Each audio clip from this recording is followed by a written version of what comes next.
নমস্কার, আমি তুলি। আর আজকে সর্দির কারণে আমার গলাটা একটু বসা, এই জন্য আমাকে মাফ করবেন।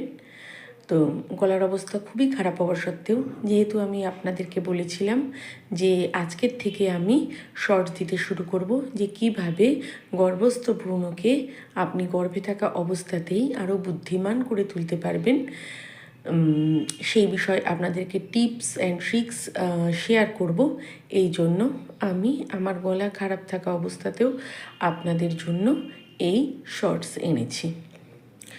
তো গর্ভস্থ ভ্রূণের বুদ্ধির বিকাশ, এই সময়টা আপনি যেই রকম ডাক্তার দেখাচ্ছেন সেই রকমই দেখাবেন, যা আপনি খাবার দাবার গ্রহণ করছেন সব কিছু করবেন, কিন্তু এর সাথে যদি আপনি আরও কিছু জিনিস অ্যাড অন করেন যেগুলো খুবই সামান্য, তাহলে আপনি কিন্তু আপনার বাচ্চাকে ভবিষ্যতের জন্য অনেকটাই এগিয়ে দেবেন। এবং সেই জিনিসগুলো খুবই সহজ জিনিস, এগুলো করা একদমই কঠিন নয়। এই সময় আপনাদের প্রত্যেকের বাড়িতে এরকম একটি রবিক্স কিউব অবশ্যই আশা করি রয়েছে, কারণ প্রত্যেকের বাড়িতেই এটা খুবই কমন। আর যদি নাও থেকে থাকে, বাজার থেকে এই রকম একটা রবিক্স কিউব আনিয়ে নেবেন। আপনি এই রবিক্স কিউবকে বসে বসে সলভ করুন। এতে কি হবে, আপনার বাচ্চার ব্রেনের বিকাশ খুব ভালো হবে। এই রবিক্স কিউবকে সলভ করতে করতে আপনি আপনার নিজের যেরকম নিউরো প্যাটার্ন ভালো হবে, ঠিক সেই রকম আপনার গর্ভস্থ ভ্রূণেরও নিউরো প্যাটার্ন ভালো হবে।